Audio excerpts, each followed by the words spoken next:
Iconic Irani cafes serving creamy chai and fresh samosas face extinction in Indian city. A lingering fragrance of bun maska, bread and butter. Plates loaded with freshly cooked samosas and cups of piping hot and creamy Irani chai. These are some of the sights you would typically find at a Persian-style cafe in India.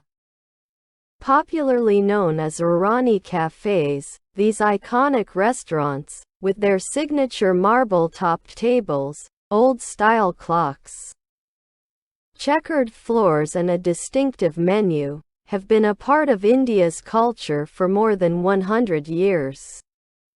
And their influence has spread beyond India. Dishoom, one of London's most recognizable restaurant chains, was inspired by these cafes.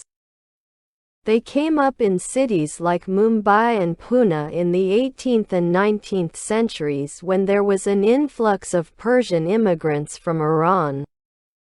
There's a third lesser-known pocket of the country, the southern city of Hyderabad, where these cafes have been an intrinsic part of the local culture for decades. But despite their many charms and the rich cultural heritage, the cafes of this city, like their counterparts in Pune and Mumbai, are on the verge of dying out, with owners blaming rising prices, competition from fast food restaurants and changing consumer tastes. Hyderabad has the highest number of Irani cafes after Mumbai even today. That's because the city was a center for Iranian trade in the late 19th century. Persian was widely spoken under the rule of a Muslim Nizam, or prince. The Niloufar Cafe, located in the old quarters of the city, was actually named after the Nizam's daughter-in-law, an Ottoman princess. This was also a period when parts of modern-day Pakistan were still in India, with Iran as its neighbor, making the country easily accessible to Persian traders. Most of the families who moved to Hyderabad, and other Indian cities, came to escape persecution and famine back home. Some came in search of better jobs and business. Their arrival coincided with colonial rule when the British were actively promoting a tea-drinking culture in the country. When the Iranians arrived, they brought their own style of making tea, giving rise to a distinct Iranian chai culture in the cities. In Iran, people would drink it without milk, consuming it with a sugar cube in the mouth. Indians, however, would add milk and cream to the tea for taste. At first, the tea was sold under the name Chai Khana and only Muslims drank it, Hyderabad-based historian Muhammad Safiullah says. But soon, people from all religions caught on to its distinct flavor. By the 20th century, Irani cafes were present in every nook and corner of Hyderabad. The customers would sip on the lip-smacking tea as they would spend hours chatting away at the coffee shops. At some cafes, patrons would also be able to play their favorite songs on a jukebox for a small fee.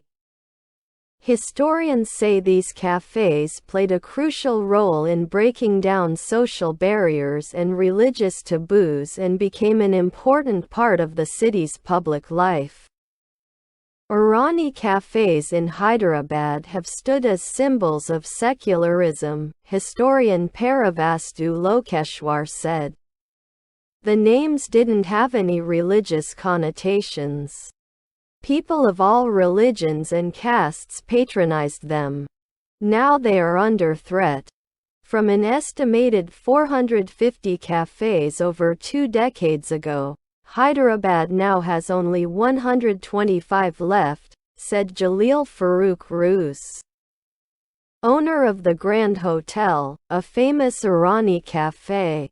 Mr. Roos's maternal grandfather came from Iran in 1951 and took over the hotel that was started by 12 Iranians in 1935. We used to sell 8,000 to 9,000 cups a day once.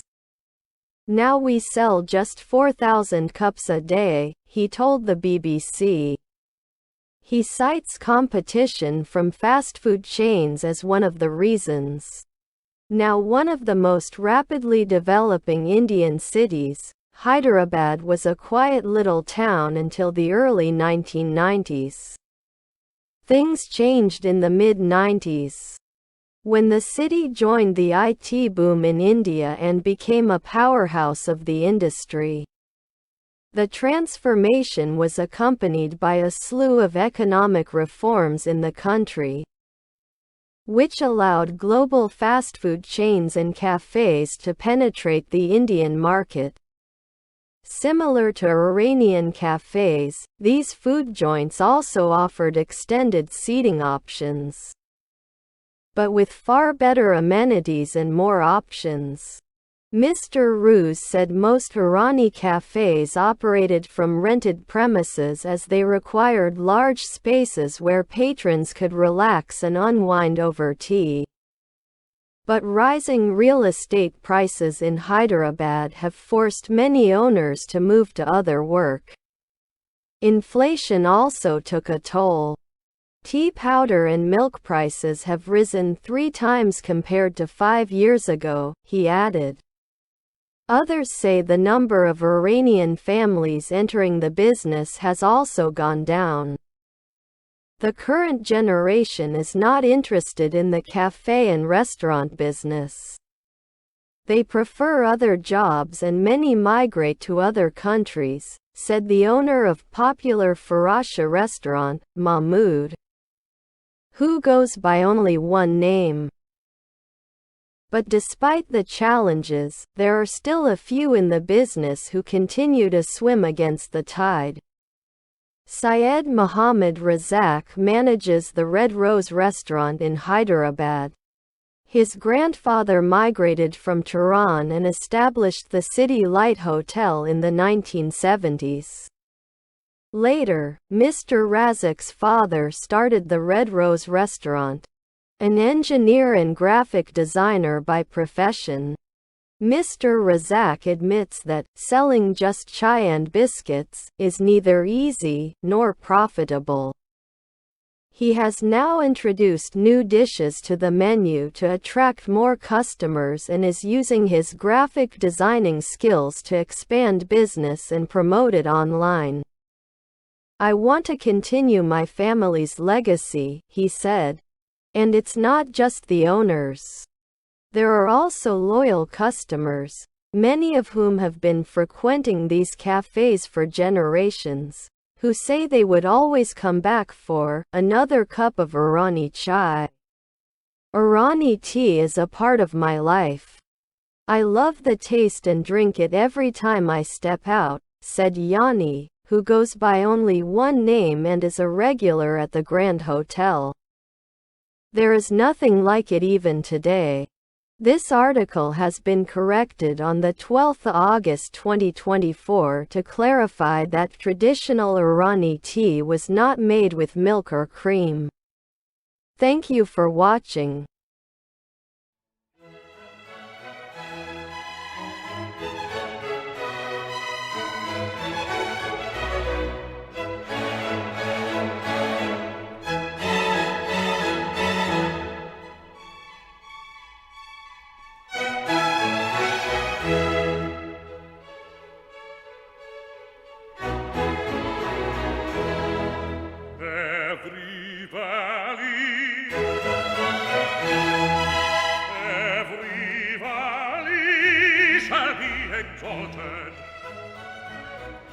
Shall be exalted.